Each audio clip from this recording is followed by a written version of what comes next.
అందరికీ నమస్కారం. సో మీ అందరికీ తెలుసు తండేల్ సినిమా కొన్ని రియల్ ఇన్సిడెంట్స్ నుంచి మనం ఇన్స్పిరేషన్ తీసుకొని ఈ సినిమా చేశాము. నాకు ఫస్ట్ చందు గారి కథ చెప్పినప్పుడు జస్ట్ ఒక 10-15 నిమిషాలు ఐడియాగా చెప్పాడు.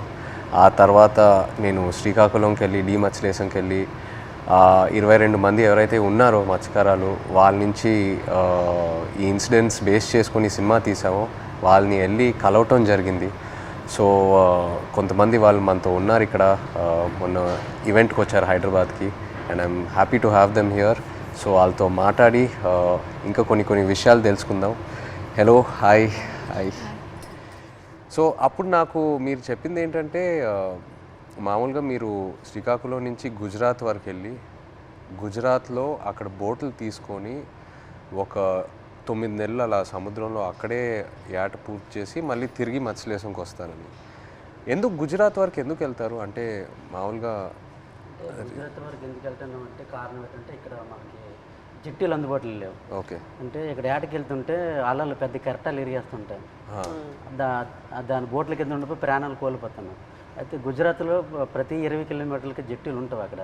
ఓకే. అందుకనే ఉపాధి ఉంటుందని వెళ్ళిపోతున్నాం అక్కడ. ఓకే.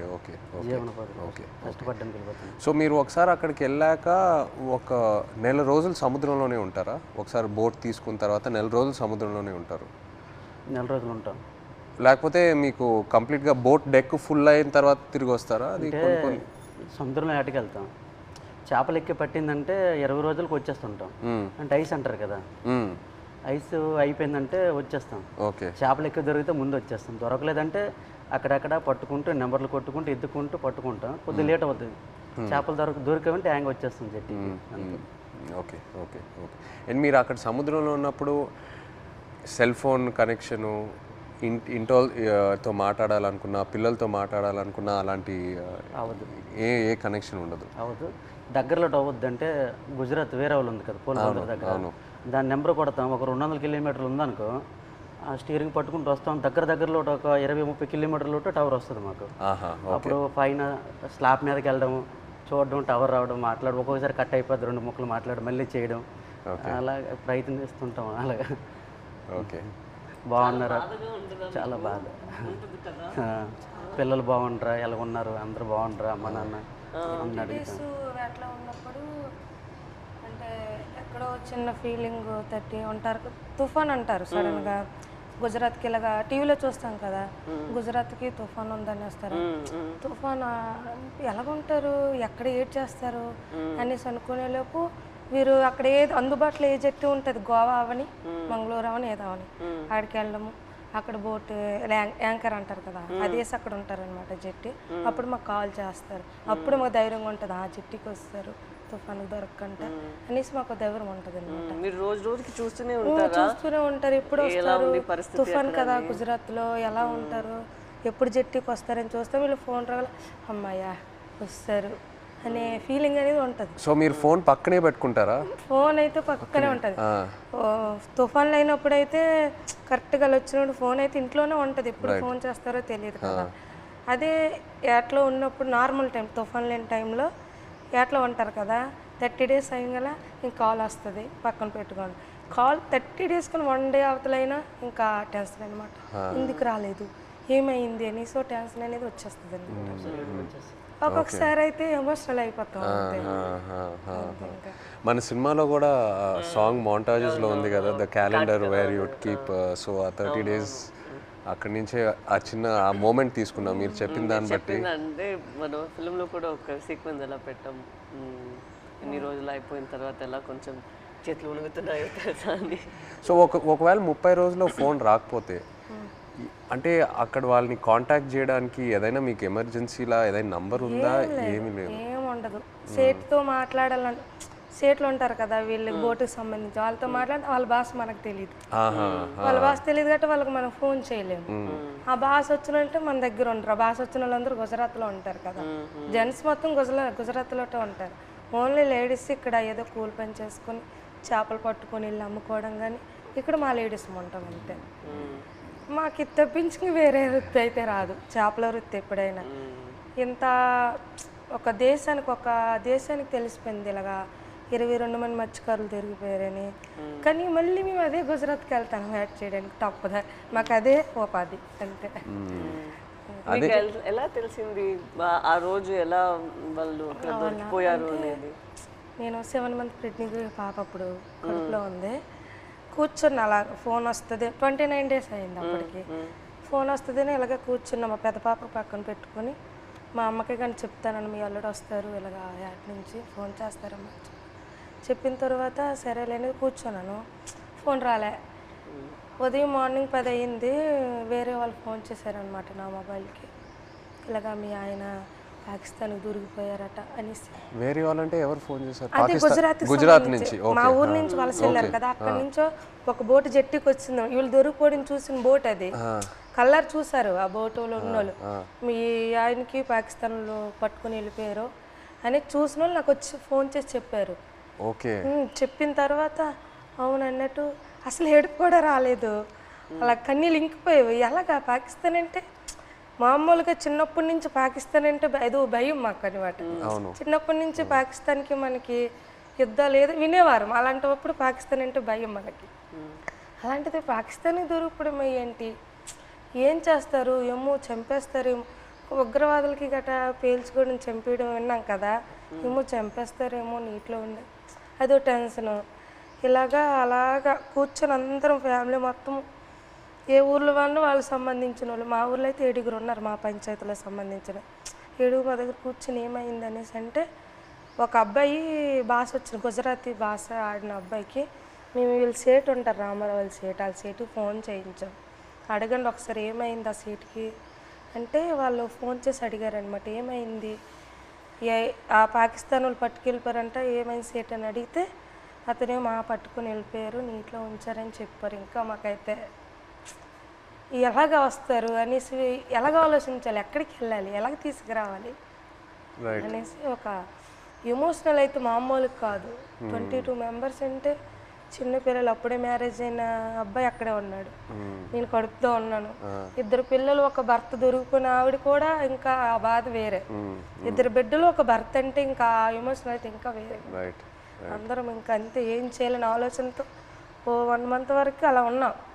ఇలాగా న్యూస్ వచ్చి ఇలాగా ప్రసారం చేయడము, మీడియా కొంచెం హెల్ప్ చేసింది. Okay okay. మీరు ఆ పాకిస్తాన్లో ఇంతకుముందు వేరే ఎవరైనా ఇలా పాకిస్తాన్ సైడ్కి వెళ్ళి వాళ్ళు పట్టుకోవటం జరిగిందా, లేకపోతే ఫస్ట్ టైం ఏనా ఇలా జరగటం? Okay okay. ఇప్పుడు కూడా ఉన్నారు అక్కడ? ఇప్పుడు ఉన్నారో తెలియదు కానీ మీరు అప్పుడు ఉన్నప్పుడు అక్కడ మీరు వెళ్ళి ముందే అరెస్ట్ అయ్యి ముందే ఉన్నారు అక్కడ. తీసుకెళ్ళేటప్పటికి మేము ఏడుస్తున్నాం అక్కడ. ఏడుస్తుంటే వాళ్ళు మాకు బుద్ధిరిస్తుంటారు, పళ్ళకోయండి అదేటి ఇదేటని. వాళ్ళు అన్నారు మాకే 2 సంవత్సరాలు అయింది మేము వెళ్ళట్లేదు అని మరికొద్దిగా ఏడ్చేస్తున్నాము. వాళ్ళు 1.5 సంవత్సరం ఒక్కొక్కరు ఒక్కొక్క కారణం. అంటే ఆధార్ కార్డులు పేర్లు రాంగు, ఒక్కొక్క పేరు అంటే ఒక బోట్లో 9 మంది ఉంటారు, వాళ్ళకి ఏదో అర్జెంట్ పని నుండి వెళ్ళిపోతారు వాళ్ళు. అంటే టిక్ పాస్లో పేరు ఉండాలి, ఎవరు కలాసి వచ్చారనుకో ఆ టిక్ పాస్ ఆఫీస్కి వెళ్ళి పేరు రప్పించుకోవాలి, పలానా రామారావు పలానా రాంబాబు అని. అది ఎవరు వెళ్ళిపోతే వాళ్ళ పేరు ఏం చెప్పేశాడు అక్కడ. మన ఇండియా నుండి హై కమిషనర్ వచ్చేటప్పుడు కొన్ని పేర్లు రాంగ్ చెప్పేస్తారు అలా, దానివల్ల ఆయన ఉండిపోయారంట అక్కడ. ఆయన చెప్పడం మరికొద్దిగా ఏడుపు వచ్చింది మాకు, చాలా బాధ అనిపించింది. ఆ నైట్ భోజనం కూడా మానేసాం, మళ్ళీ అలాగ రోజులు గడిచిన కొద్ది అలాగ ఇదైంది. అక్కడ జైల్లో అంటే మీరు ఏం చేసేవాళ్ళు రోజు? ఏదైనా ఫ్రీడమ్ ఇచ్చేవాళ్ళా లేకపోతే సెల్లోనే ఉండేవారా, ఏం చేసేవారు? అంటే తెల్లారితే వచ్చేవారు కానిస్టేబుల్ పోలీస్ పాకిస్తాను, లేపి మొక్కలకి నీళ్ళ గంట పోసేవాళ్ళం. ఓకే. తర్వాత గడ్డి గంట తెంపేవాళ్ళం, గడ్డి. తర్వాత గార్డెనింగ్ అని వాళ్ళు పాకిస్తాన్ ఖైదీలతో నీళ్ళు జల్లిస్తారు, వాళ్ళు జల్లిసి కర్రకి గోనకి చుట్టేసి అలాగా అలికినట్టుగా తలా పేసినట్టు చేపిస్తారు. మాకు నీళ్ళు మోయమంటారు మాకు. ఓకే. ఆ నీళ్ళు మోస్తాం 1-2 గంటల పని ఉంటుంది, మళ్ళీ లోపల తీసుకెళ్ళి తాళాలు వేసేస్తారు. ఇప్పుడు మీరు ఒకవేళ ఇంట్లో వాళ్ళతో మాట్లాడాలంటే ఉత్తరాల వైపే మీకు కమ్యూనికేషనా, లేకపోతే సెల్ ఫోన్తో? ఫోన్ ఏం లేదు, ఓన్లీ ఉత్తరాల వైపే.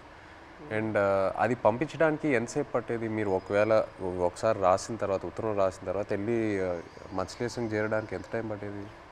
అంటే మేము దొరికిన తర్వాత వాళ్ళు ఇండియా వాళ్ళు ఉన్నారు దాంట్లో, ఉత్తరాలు కూడా మేము అదే నెల 2 నెలలకి ఒక్కొక్కసారి లేట్ అయితే 3 నెలలు కూడా వస్తుందని చెప్పారు. మేము కూడా లెటర్లో రాసాం ఇలా అనుకోండి అంటే ఏట పూర్తి అయిపోయింది, అదే రోజు తెల్లారిసరికి వచ్చే టైంకి అనుకోకుండా దొరికిపోయాం, ఇలా జరిగింది. ఒక పక్క బాధగున్నా లోపల దిగమింగుకొని మీరు శుభ్రంగా ఉండండి అని వాళ్ళకి చెప్పాం. అప్పుడు ఇప్పుడు ప్రెగ్నెంట్ అప్పుడు అవును అదే ఏట రావాలనుకుంటాను ఊరు నేను ఇంకా వచ్చి రావాలనుకుంటా ఇంకా దొరికిపోయింది. లెటర్లో మాకు జాగ్రత్త చెప్తూ వాళ్ళ పైన ఆవేదన కూడా మాకు కనిపించింది లెటర్. జాగ్రత్తగా ఉండండి, ఇక్కడ మాకేం పర్వాలేదు కానీ వెళ్ళి పోరాటం చేయండి అంటే అక్కడ ఏంటంటే జాగ్రత్తగా ఉండండి, వెళ్ళి పోరాటం చేయమంటే మాకు ధైర్యం చెప్తూ వాళ్ళకి బయటికి తీసుకురావడానికి పోరాటం చేయండి నేను ఒక ఆవేదన అనేది కనిపించేది మాకైతే.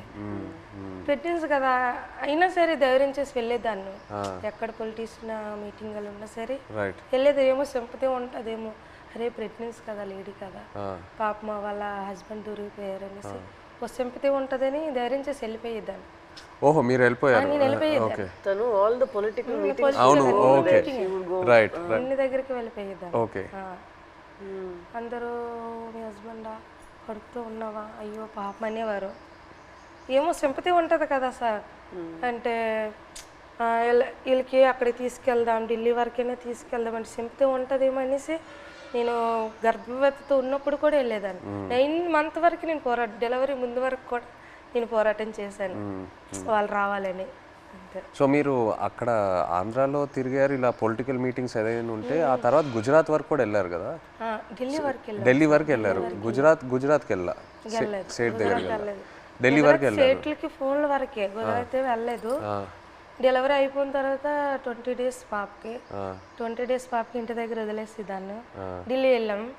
ఢిల్లీ వెళ్ళిన తర్వాత అంటే అందరూ అనేవారు, ఇతను కూడా లెటర్లో రాశారు ఢిల్లీ వెళ్ళండి, ఢిల్లీ వెళ్తే మనకి వచ్చే అవకాశాలు ఉన్నాయని ఇతను లెటర్లో రాసేవారు అనమాట రామారావు గారు.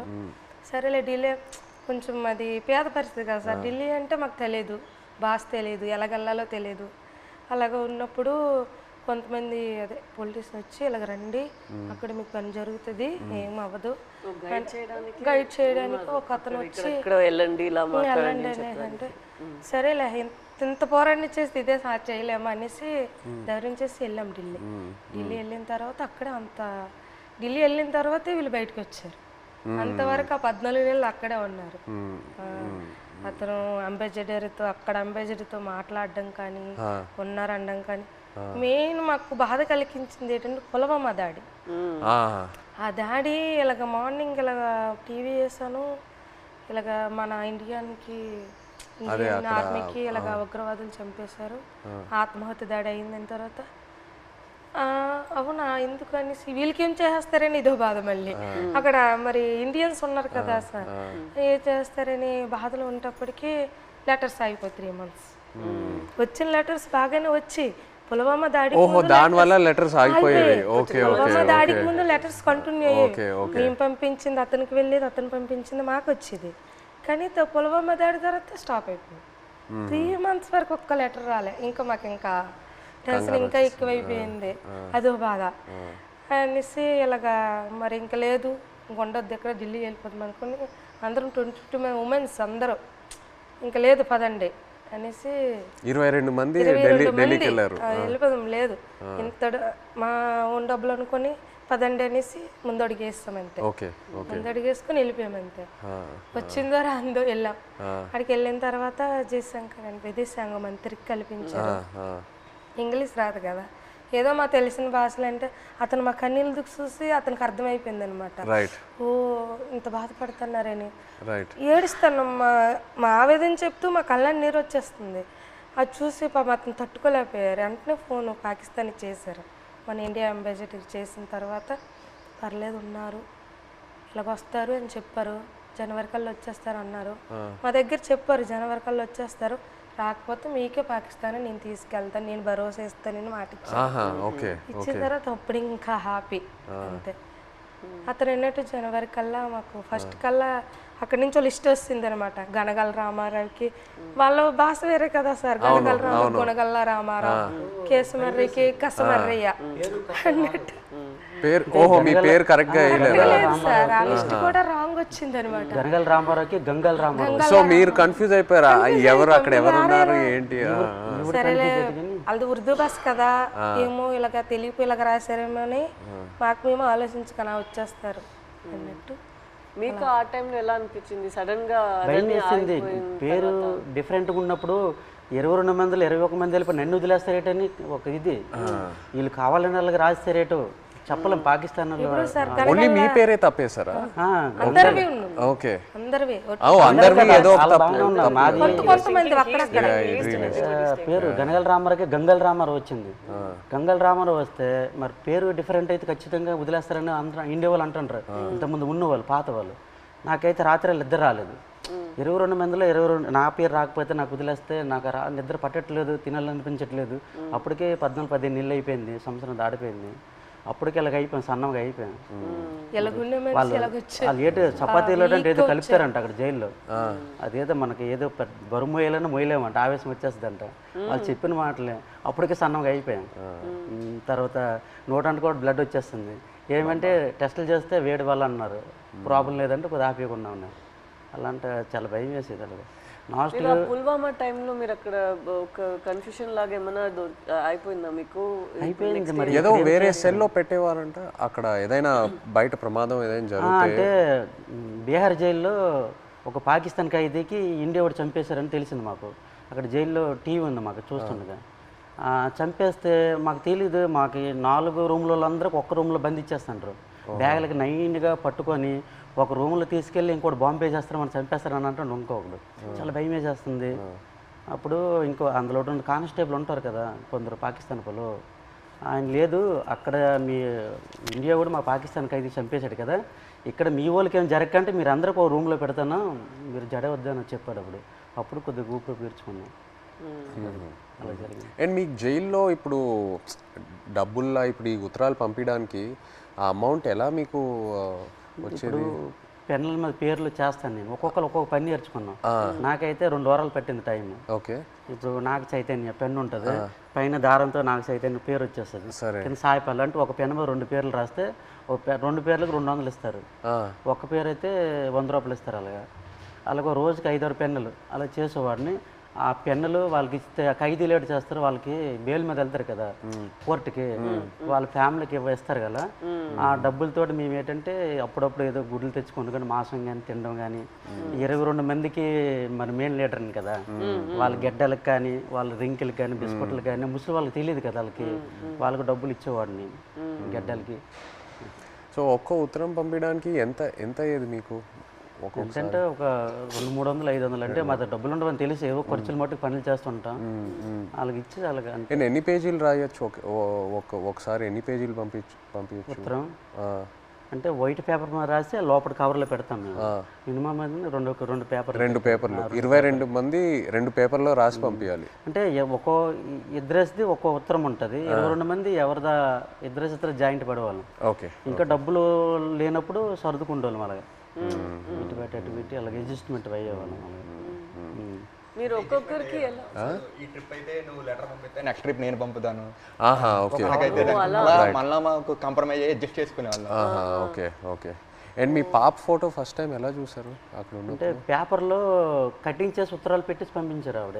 అంటే అక్కడ ఏమేం జరుగుతుందన్నా ఊర్లో? ఓకే. పెట్టారు, పెట్టేసి పంపించేదాన్ని. అది చూసి అందులో చూసారు పాప. మీరు కావాలని అలా ఫోటో పెట్టారా? ఫోటో కావాలని కాదు, చూడు ఇలాగ ధర్నా చేస్తున్నాం, మీరు భయపడకండి, ధైర్యంగా ఉండండి, మీకు తీసుకొచ్చే బాధ్యత మాదనేసి ఒక ధైర్యం చెబుతూ ఒక లెటర్ రాసేవారు. ఇక్కడ మేము భయపడే వాళ్ళకి భయపెట్టిస్తే వాళ్ళు ఇంకా భయపెట్టేస్తారు కదా అనేసి ఒక పోరాటం చేస్తాను, మీరు జడకండి ధర్నాలు చేస్తాను అనుకుని పాప ఫోటో కట్ చేసి పెట్టేసి పంపించారు. జైల్లో అయితే చాలా బాధ. అంటే ఆ పాకిస్తాన్ ఖైదీలకి పడుకుని పెట్టి చెట్ట పైకి ఎత్తేసి పట్టుకొని పెద్ద బెల్ట్ ఉంటుంది, ఇలాగ బాధేసేవారు. అమ్మో సచ్చాను బావ సచ్చాను అంటే మేమేంటి మనకి అలాగ కొట్టేస్తారని మేము జడిసిపోయాం. ఈ చెట్ట పైకి ఎత్తేసేవారు, చేయలేదు సాపేసేవారు. కింద పడుకుని పెద్ద బెల్ట్ ఉంటుంది కర్ర పట్టుకొని ఇలా తిడ్డ ఉంటుంది అలా ఉంటుంది. ఆ బెల్ట్లో అలా కొడుతూ అమ్మో సచ్చాను 10 దెబ్బలు అంటే అలాంటివి. మనకి ఇండియా వాళ్ళు కూడా అలాగే కొడతాను జడిసిపోయాం. ఫస్ట్లో మేము వెళ్ళేటప్పటికి మొక్కలకి నీళ్ళు పోస్తుంటాం కదా, ఆ పక్కన వాళ్ళకి అది ఏం చేసాడో మనకు తెలీదు. అలా కొడుతుంటే అలాగే మనకి కూడా కొట్టేస్తారని భయం వేస్తుంది ఫస్ట్లో. వాళ్ళు అన్నారు మీకు ఇలాగ కొట్టరు, మీరు ఇంకా ఒకసారి 2 సార్లు తప్పులు చేస్తే మీకు కొడతారు. తప్పులు అంటే జైల్లో కానీ మా 22 మందిలో కానీ, ఇంకా గుజరాత్లో ఉన్నారు ఇండియా వాళ్ళు కదా, ఏ బాత్రూమ్ దగ్గర కానీ బట్టలు ఉతుక్కున్నప్పుడు కానీ మనలో మనం కొట్టుకుంటే ఒకసారి కుదిరేసి రెండోసారికి గడికి ఒక మనిషి 3 తప్పులు చేస్తే మీకు కూడా అలాగే పడుతుందంటే అప్పటి నుంచి గొడవలు కూడా అదే బాత్రూమ్ దగ్గర అలాగే అడ్జస్ట్మెంట్ అయిపోవాలి మేము. అలాగే అలా కొట్టేస్తారు అయితే. మీరు ఒక్కొక్కరికి ఎలా సమాధానం చెప్తారు అక్కడ ఎన్ని రోజులు ఉన్నప్పుడు? ఎలా మీరు సమాధానం ఏంటి, తిట్టేవారు కూడా 22 మంది ఉన్నాం, నీ వాళ్ళని ఇలా ఇలా జరిగింది, మా డ్రైవర్లు కూడా నీ వెంట వచ్చారు. అంటే ఇంతకుముందు ఇతనికి యాట్లో గనగల రామారావు పాకిస్తాన్ వైపు ఎక్కి యాడ్ చేసేవారు, బోర్డర్ దగ్గరలో ఇతని వల్ల దొరికిపోయారు అనేసి ఒక బ్యాడ్ నేమ్ మీద వచ్చింది ఇతనికి. ఇతను అది దృష్టిలో పెట్టుకుని భోజనం సరిగ్గా చేసేవారు కదట అక్కడ. పెళ్ళి అవన్న కుర్రోళ్ళు కూడా ఉన్నారు కదా, నాకు పెళ్ళి అవ్వకుండా కూడా మీరు చేశారు, నేనిండా మేము దొరికిపోయాం అని అనేవారు. ఒక్కొక్క బాధలో ఉండేది. తప్పదు మరి, జరిగిపోయింది చాలా బాధ. బట్ ఇప్పుడు వాళ్ళందరూ బయట వచ్చేసారు, పెళ్ళిళ్ళు కూడా చేసుకుంటారు. భయంలో ఉన్నప్పుడు అలాగే సడన్ గా మనం మాట్లాడతాము అనుకునేది అని మాట్లాడేస్తాం. మీరు గుజరాత్ సేట్ దగ్గరికి వెళ్ళి ఆయనతో మాట్లాడటం ఆ ఐడియా రాలేదా? అంటే సేట్ దగ్గరికి వెళ్తే ఆ డబ్బు ఆ విషయం భాష రాదు కదా, సో దానివల్ల మీరు కొంచెం ప్రెగ్నెన్సీ డెలివరీ టైం కదా సార్, అతను లేరు, మనకి కొంచెం ఇబ్బంది ఉందనేసి నేను అతను సేటుకి ఫోన్ చేశాను సార్. అక్కడికి చేసిన తర్వాత ఇలాగ అంటే భాష వచ్చిన వాళ్ళతో మాట్లాడించాను, ఇలాగ చెప్పండి డెలివరీ టైం ఉంది కదా, అతనికి ఏమైనా అమౌంట్ అయ్యింది, నేను వెయ్యను అంటే కొంచెం కోపంగా మాట్లాడేవారు వాళ్ళు. నేను వెయ్యను, పట్టించుకోలేదు వాళ్ళు సేట్లేదు. మాకు కూడా 2 బోట్లు దొరికిపోయాయి కదా, ఇంకా నేను ఎందుకు మీకు వేయాలన్నట్టు మాట్లాడేవారు. ఇప్పుడు మీరు ఇలా ఒక పరిస్థితి రాలేదంటే కూడా మీకు చాలా కష్టాలు వస్తూనే ఉంటాయి కదా, మీకు రోజుకి ఇలా మీరు చెప్పినట్టు ఎలా తుఫాన్ వస్తుంది ఇదన్నీ మీరు చూస్తూనే ఉండాలి కదా. తుఫాన్ వచ్చింది అక్కడ చేస్తుండగా, తుఫాన్ వచ్చింది, తర్వాత యాంటీ అని వైర్లెస్ మాకు పిడికి పడ్డా తిరిగిపోయింది, చాలా ఇబ్బంది పడ్డాం. తర్వాత బోటు మొత్తం నీరు అయిపోయింది, చాలా ఎదుర్కొన్నాం అన్నీ. ఒక్కొక్కసారి బోట్లు మునిగిపోతున్న టైంలో పక్కన బోట్ వచ్చి మనుషులు కాపాడేవారు, బోట్ మాత్రం మునిగిపోయేది. కానీ అక్కడ పక్కన బోట్ లేకపోతే ప్రాణాలు కూడా కోల్పోతారు. అలాంటి పరిస్థితి ఇదని వాళ్ళు చెప్పినప్పుడు మీరు మీ ఆయన దగ్గర అడగలేదా, మీరు ఎందుకు ఈ పని చేస్తున్నారు, మాతోనే ఉండండి, ఇక్కడే ఏమైనా పని చేయండి, మీరు అట్లా ఏం అడగలేదా? లేదు మేడం, అలాంటి ఉపాధి అక్కడ లేదు, మా సైడ్ లేదు. అక్కడికి వెళ్తేనే మాకు మేము అంటే ఇక్కడ రూపాయి వేస్తే అక్కడ 2 రూపాయలు లేదు. ఇక్కడ నెలనూలే లైక్ ల్యాండ్ ఇట్ సెల్ఫ్ వేరే ఏమైనా ఒక పని మనం చేసుకోవాలి కదా, ఇంత రిస్కీగా ఎందుకు? చాలా మంది డిగ్రీ ఇవన్నీ చదువుకుని ఉన్నారు చాలా మంది, చేసిన వాళ్ళు కానీ జాబులు రావట్లేదు. మంచిగా ఎస్టీ జాబితాలో ఏదో చేరిస్తే మాకు జాబులు వస్తామని అంటారు, కానీ చదువుకున్న జాబులు రావట్లేదు. అందుకే ఎక్కువ వలసలు వెళ్ళిపోతారు. చాలామంది చదువుకున్న వాళ్ళు కూడా వెళ్ళిపోతుంటారు, వీళ్ళ అబ్బాయి కూడా చదువుకుంటారు. చాలామంది డిగ్రీలు ఇంటర్లు చదువుకున్న జాబులు రాక వెళ్ళిపోతుంటారు. మా మధ్యకి ఎస్టీ జాబితాలు చేరిస్తేనే ఆ జాబులు వస్తావంటే దానికోసం ప్రయత్నిస్తాను, కానీ ఇక ఎవరు సరిగ్గా పట్టించుకోవట్లేదు. ఎందుకు మాకు జాబులు రావట్లేదు అర్థం కావట్లేదు. సో మీరు శ్రీకాకుళం నుంచి లెటర్స్ పంపిద్దాం అనుకున్నారు కదా పాకిస్తాన్కి, అప్పుడు జైల్లో ఉన్నప్పుడు. అప్పుడు ఇక్కడి నుంచి లెటర్లు పంపించడానికి ఏదైనా ఇబ్బంది ఉండిందా? ఇబ్బంది ఉంది. ఇక్కడ నుంచి లెటర్స్ అంటే వాళ్ళు అడ్రస్ రాశారనమాట, ఇలా పంపించండి, టు అడ్రస్ ఫ్రమ్ అడ్రస్ అన్నట్టు ఉంటుంది, ఇలా పంపించండి అని రాశారు. అలాగే మేము పోస్ట్ ఆఫీస్కి వెళ్ళి ఇలాగ రాస్తే పాకిస్తాన్ రాస్తే వాళ్ళు చదివారు, పాకిస్తాన్ ఏంటి, పాకిస్తాన్కి మీకేం సంబంధం, మీరు పాకిస్తాన్కి లెటర్ వేయడం ఏంటి, ఇలాగ అడిగేవారు అనమాట. చాలా ఇబ్బంది పెట్టేశారు. 2-3 డేస్ వాళ్ళకి ఇలాగే ఇబ్బంది పెట్టేస్తే మేము ఈ స్టోరీ మొత్తం చెప్పిన తర్వాత వాళ్ళు అప్పుడు ఒప్పుకున్నారు. తర్వాత మేము ఏదో పాకిస్తాన్ నుంచి వచ్చినట్టు, వీళ్ళు పాకిస్తాన్ వాళ్ళు, మీరు వేయడం ఏంటి పాకిస్తాన్ అనేసి వాళ్ళ క్వశ్చన్లు అడిగేవారు. చాలా ఇబ్బంది పెట్టేశారు. తర్వాత ఈ స్టోరీ మొత్తం చెప్పిన తర్వాత అప్పుడు నమ్మారు. అంతే. మీ ఫ్యామిలీ ఎవరు చెప్పలేదా మీకు ఇలా చేపలు పట్టుకున్న వాళ్ళని పెళ్లి చేసుకోకూడదు, ఇలాగే ఉంటుంది మీకు, ఇదన్నీ ఎందుకు, లేదంటే ఎందుకు లవ్లో పడుతున్నారు మీరు ఇలా రిస్కీ లైఫ్లో ఉన్న వాళ్ళతో, అలా ఏమి ఎవరు చెప్పలేదా? ఏదండి అదే మీరు ఎవరు చెప్పలేదా? అమ్మ నాన్న వాళ్ళు ఎవరు లేదు, ఇక్కడ ఉన్న వాళ్ళే చెప్పినా అవి లవ్లో ఉంటాం కదా, అవి కనిపించదు అనమాట. అంతే, లవ్లో ఉంటే అతనే కావాలన్నట్టు ఉంటుంది అంతే. ఎంత రిస్క్ అయినా పర్లేదు ఇలాగే ఉండిపోతుంది. అతనే కావాలి. మన తండేల్లో సత్య అండ్ రాజు లాగే ఒక రకంగా. సార్ ఇప్పుడు మేము పాకిస్తాన్ భారతదేశం మొత్తం తెలుసు కదా, ఈ కథ తీయాలని మీకు ఎలాగనిపించింది? మా ఇంటికి రావడం, తినడం, చేయడం చాలా హ్యాపీ అనిపించింది. మీకు ఎలాగ ఆలోచన వచ్చింది తీయాలని? ఎంతమందికి తెలుసు కదా, చాలామంది ఉన్నారు, ఎవరికి రాని ఆలోచన మీకు ఎలాగొచ్చింది? లేదు చాలా అంటే ఫస్ట్ నాకు చందు ఈ కథ చెప్పిన తర్వాత కార్తిక్ వచ్చి నాకు ఈ ఐడియా చెప్పాడు. ఆ తర్వాత చందు నాకు నేను సినిమాలో ఇలా ఇలా ఒక స్క్రీన్ ప్లే ఇలా తీద్దాం అనుకున్నాను చెప్పిన తర్వాత బాగా ఎక్సైట్ అయ్యా. వెంటనే మనం శ్రీకాకుళంకి వెళ్ళి మత్స్యలేశంకి వెళ్ళి అందరినీ కలుద్దాము, అక్కడ వాళ్ళని కలిస్తే నాకు ఇంకా మంచి ఐడియాస్ వస్తాయని చెప్పి అక్కడ వచ్చి మీతో ఆ రోజు స్పెండ్ చేయడం జరిగింది. ఆ తర్వాత వైజాగ్కి వెళ్ళి పోర్ట్లో మళ్ళీ సముద్రంలోకి వెళ్ళటం అదంతా జరిగింది. కానీ మిమ్మల్ని వచ్చి కలిసాక నాకు అర్థమైంది ఈ క్యారెక్టర్లో, ఈ కథలో ఇంకా ఎన్ని లేయర్స్ ఉన్నాయి, ఎన్ని కష్టాలు ఉన్నాయి, ఎన్ని హై పాయింట్స్, ఇన్స్పైరింగ్ ఎలిమెంట్స్ ఎన్నో ఉన్నాయని. సో ఇప్పుడు తండేలు అంటే దాని మీనింగ్ ముందే మీకు తెలుసా? కార్తిక్ చెప్పి లేదు, తండేలంటే అంతకుముందు తెలీదు. తండేలంటే మనకి ఈ బోట్ క్యాప్టెన్ లీడర్ అనేది ఒకసారి నాకు కథలోకి వచ్చాకే తెలిసింది, అంతకుముందు తెలియదు. మాకు అక్కడ తండేలు అంటారు గుజరాత్లో. అదే వాండర్లో మాకు తండేలు అంటే చిప్పి నడిపించే వారిని తండేలు అంటారు అక్కడ. అందుకే ట్రైలర్లో కూడా డైలాగ్ వేసాం, తండేలు అంటే ఓనరా కాదు లీడర్. చాలా బాగా వచ్చింది సార్. అయితే సార్ అక్కడ ఎంత బాధపడ్డామో అంత హ్యాపీగా ఉంది ఈరోజు. ఎందుకంటే అది ఒక జీవితంలో గుర్తుండిపోద్ది అలాగా మా రియల్ స్టోరీ. ఇప్పుడు మేడం మీకు అంటే మేమైతే రియల్గా అన్నీ మా బాధలన్నీ తెలుసు మాకు, మేము పడే ఆవేదన. కానీ మీకు ఎప్పుడైనా షూటింగ్లో ఒక సీన్ చెప్పినప్పుడు, అదే ఎమోషనల్ సీన్ చెప్పినప్పుడు కానీ ఆ సీన్కి ఎప్పుడైనా మీరు ఎమోషనల్ అయ్యారా? అరే వీళ్ళు ఎంత బాధపడ్డారు అన్నట్టు మీకు ఎప్పుడైనా అనిపించిందా? మాకు మీ వే ఆఫ్ లైఫ్ రోజు మీరు ఎలా గడుపుతున్నారో అదే నాకు ఒక పెద్ద ఆశ్చర్యం. మీరు ఎలా చెప్తారు నేను రోజుకి తుఫాన్ అక్కడ వస్తుందా ఏమవుతుంది అని, ఒక రోజుకి ఎలా మీరు గడపగలుగుతారు నెక్స్ట్ రోజు లేచి. అది నిజ లైఫ్లో నేను అది చేయగలుగుతాను అంత నాలో ఆ శక్తి ఉందని నాకు తెలీదు. సో ఒక్కొక్కసారి అలా చేసినప్పుడు మనం ఫిల్మ్లో నాకు ఈ ఆలోచనే వస్తుంది, వీళ్ళకి ఎక్కడి నుంచి ఆ ధైర్యం వస్తుంది? ఎందుకంటే నార్మల్గానే మనం అందరికీ ఇలా ఒక పరిస్థితి వస్తుంది అని మనకు తెలీదు. అక్కడ అలా ఉన్నప్పుడు మనం ఎక్కడ వెళ్ళాలి, ఎక్కడి నుంచి షురూ చేయాలి, అక్కడి దాకా వెళ్ళాలి, వాళ్ళని ఎలా బయట తీసుకురావాలి అనేది ఒక పెద్ద మనమే మన లోపల చెప్పాలి, లేదు ఇది అయిపోతుంది మన అలా ఈ థాట్ని వదలకూడదు మధ్యలో. సో అది మీరు అందరూ ఎలా చేశారో అని ఆ థాటే నాకు ఉంది. నాకేం కష్టం అనిపించట్లేదు, బట్ మీరందరూ ఎంత కష్టం తీసుకున్నారో అదే నాకు ఆశ్చర్యం ఇచ్చింది అంతే. ఏ సీన్కి ఎమోషనల్ అయ్యారా మీరు? సీన్ చెప్తారు కదా అలాగ ఉంటుంది మూమెంట్స్, అండ్ ఏ డైలాగ్ ఎమోషనల్ అయ్యారా చెప్పేటప్పుడు అనేసి? మనం కొన్ని విషయాల్లో మీరు చెప్తున్న దాంట్లో నుంచి తీసుకున్నాము, కొన్ని విషయాల్లో మనమే ఒక డ్రామా లాగా తీసాము. సో ఆ డ్రామాలో ఎక్కడ నేను లేని సీన్స్ కొన్ని ఉన్నాయా, అక్కడ నాకు చాలా బాధ అనిపించింది. నా సీన్స్ ఏముందో అది వేరొక డ్రామాలో వెళ్తుంది, బట్ నిజంగానే ఒక రోజుకి ఎలా వాళ్ళు ఏం జీవిస్తున్నారో కొన్ని క్యారెక్టర్స్ ఉన్నారు, వాళ్ళకి జరిగిన పని వాళ్ళు చెప్తున్న మాటలన్నీ విన్నప్పుడు నాకు అప్పుడు బాధ అనిపించింది. నాది కన్నా వాళ్ళది నేను విని చాలా బాధపడ్డాను.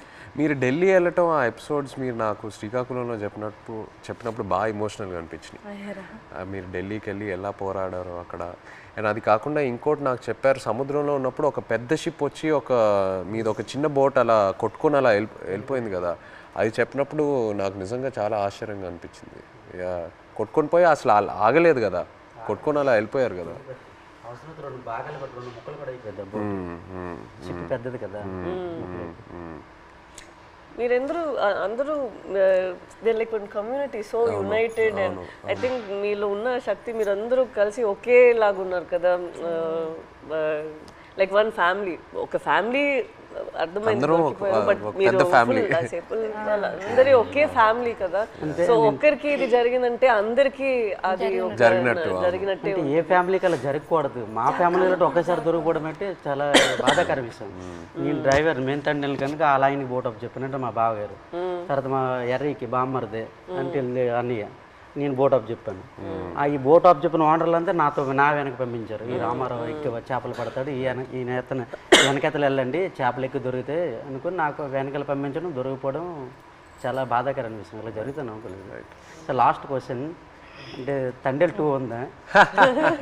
మీరు ఆ రోజు ఈవెంట్లో ఏదో జోక్ వేశారు కదా, చెప్పండి.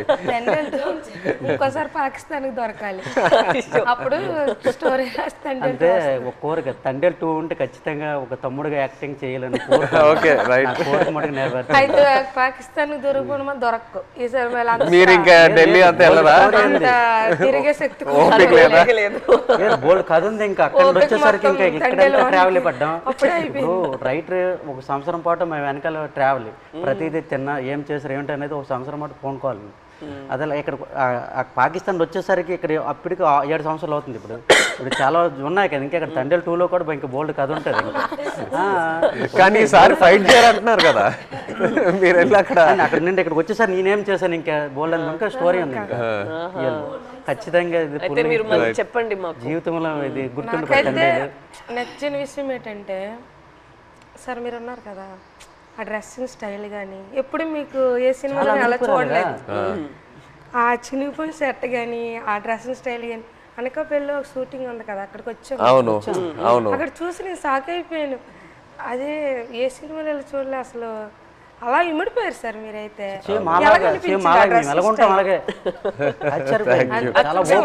అదే నేను చెప్తున్నా కదా, మిమ్మల్ని వచ్చి అప్పుడు కలిసి మీతో టైం స్పెండ్ చేశాకే నాకు ఆ క్లారిటీ వచ్చింది. ఓకే మనం ఇలా క్యారెక్టర్ని ఇలా డిజైన్ చేయాలి. సో సేమ్ బనీలతోటి ఆ ఎండలోటి ఇవన్నీ చాలా కష్టపడ్డారు. చాలా టెంకర్ పట్టుకొని ఉన్నారు కదా ఫస్ట్ పోస్ట్ పట్టుకొని హైలైట్ అది అయితే అందరు కూడా మా ఊళ్ళు ముసలంతా సాయి సినిమా మేము చూడాలి. ఎవరికి ఫోన్ చేసినా అదే రింగ్ స్టోన్ బుజ్జి తల్లి. ఎవరికి ఫోన్ చేసినా రింగ్ స్టోన్ ప్రతి సెల్లకి హైలెస్ సాంగ్ ఉంది కదా, అది ఎలా హైలెస్ అది మా స్లాంగ్. అవును ఎలా సింక్ అయింది అది అక్కడ అంటే మీ మలలకి తెప్ప లాగేటప్పుడు అప్పుడు హైలెస్ వస్తారు కదా when they rowing when they pulling the net. ఇప్పుడు అది రేరు. ఇంతకు ముందు జనరేషన్ లో ఎక్కువ వాళ్ళు వచ్చినప్పుడు దీనికి మీరు తెడ్డు అంటారు కదా, కత్తావ అంటాము. ఏమంటారు? కత్తావ. ఆ కత్తావ పట్టుకుని కత్తావ అంటాం మేమైతే. అండ్ పెద్దలు వచ్చినప్పుడు ఇలాగా బోట్ వెళ్తుంది కదా, ఆ కత్తం తోటి అలా లెవెల్ చేసుకుని వచ్చి ఐలెస్ అనుకుని వచ్చి వడ్డీకి వస్తారు. అంటే ఎలా సింక్ అయింది అది, అది మాకు ఆశ్చర్యం. ఈ విషయం మన చందు మొనెటి అండ్ దేవి గారికి వాళ్ళకి క్రెడిట్ ఇవ్వాలి. రైట్, శ్రీమణి గారికి. బుజ్జి తల్లిలో ఒక పాయింట్ ఉంది, అది అయితే నాకు కదిలించింది. ఏది? ఉప్పు నీటికి ముప్పును కూడా గట్టిగా దాటి గట్టి అంటే ఎంత అలలకైనా మీరు దాటుతారు, కానీ ఒక కన్నీటి చుక్క దాటలేకపోతాడు అంతే. అక్కడ అయితే చాలా ఎమోషనల్ స్ట్రాంగ్. ఆ పాయింట్ అయితే నాకు పిచ్చిగా నచ్చింది, చాలా బాగుంది. Thank you so much. Actually మీరందరికీ థ్యాంక్ యూ చెప్పాలి. మీరు మాకు పూర్వ జన్మలో అదృష్టం చేసుకున్నాం. అట్లా ఏం లేదు, అట్లా ఏం లేదు. జీవిత రియల్ జరిగింది. ఇంకో ఎన్నో విషయాలు చెప్పాలి, బట్ మనకి సినిమా పరంగా ఓన్లీ 2 గంటలే ఉంది. బట్ ఇంకా ఎన్నో చెప్పాలి. ఫ్యామిలీకి ఈ కథ నచ్చిందంటే మా అదృష్టం సార్. అది బొమ్మ దద్దరెళ్ళిపోతుంది సార్. రాజులమ్మ జాతరే పొలిటీషియన్ అనడం లేదు, రాజులమ్మ జాతరే పొలిటీషియన్ అనడం లేదు, కానీ పొలిటీషియన్ చూస్తే ఇంకా బాగా ఏమో అనిపిస్తుంది మాకు. ఎంత చూస్తారే పచ్చికూరలు జట్టీలు లేవు, వాళ్ళకని తెలుస్తుందేమో ఒక నమ్మకం. ఇంకా జట్టి స్పీడ్గా అవుతుందేమో. జట్టు ఉంటే మాకు ఎలాంటి ఇబ్బందులు ఉండవు కదా సార్. మా కోసం మత్స్యకూరల కోసం ఏదేని ఒక మంచి పని చెయ్యండి సార్. అదేనే మీకు వీలైనంత తప్పకుండా అందరి కోసం, మా కోసం అనుకోవాలి. మత్స్యకూరల కోసం 8 మంది హీరోలు ఉంటుండగా మీరు మా జీవితాన్ని ఎంచుకున్నారు. తప్పకుండా అది పెద్ద కేసు సార్. మేము అనుకున్నాము రిలీజ్ ముందే మీకు ఒకసారి చూపిద్దామని, బట్ మీరు ఐ థింక్ థియేటర్ లో చూస్తే, శ్రీకాకుళంలో థియేటర్ లో మీరు అందరూ వెళ్ళి చూసి ఖుషిగా అవుతుంది నేను అనుకుంటున్నాను. మీకు సినిమా నచ్చితే మాకు ఎంతో సంతోషం.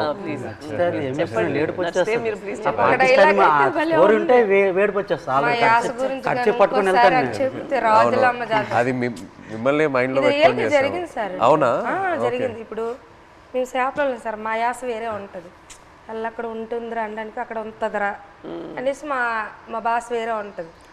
ఒక సిటీ వెళ్ళామనుకో మా భాష విని అరే చేపలు వాళ్ళరా అంటారు. కొంతమంది మీ చేపలు ఇలా అంటారు, కొంతమంది అంటే అంటారు అనడానికి మాకు అలాగ రాదు. వేరే మత్స్యకారుల స్లాంగ్ వేరే వేరే ఉంటాయి. మా స్లాంగ్ వేరేగా ఉంటుంది, పక్కన మత్స్యకారు స్లాంగ్ వేరేగా ఉంటుంది. అందులో మా స్లాంగ్ అయితే ఎవరు మాట్లాడలేరేమో, కానీ మేడం గారు అయితే సూపర్. నాకైతే చాలా మేము మాట్లాడినట్టు మాట్లాడారు అసలు.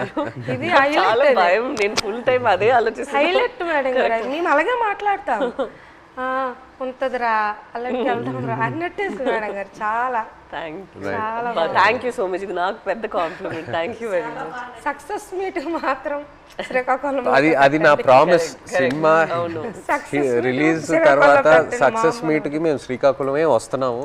మచ్చలేసు అక్కడికి వచ్చి కలిసి శ్రీకాకుళంలో సక్సెస్ మీట్ పెట్టి వెళ్తున్నాం. ఆ టైం లోపల మీ 25 మందిని కాల్ చేసి వాళ్ళని కూడా సక్సెస్ మీట్ లో వాళ్ళని కూడా అప్రోచ్ చేస్తే కరెక్ట్ గా ఉంటుంది. శ్రీకాకుళం నుండి కేమచ్చలేసి వస్తానరా? రమ్మంటే వస్తాం, ప్లాన్ చేస్తాం. బట్ సక్సెస్ మీట్ అయితే శ్రీకాకుళంలో చేస్తున్నాము తప్పకుండా. Okay, thank you so much.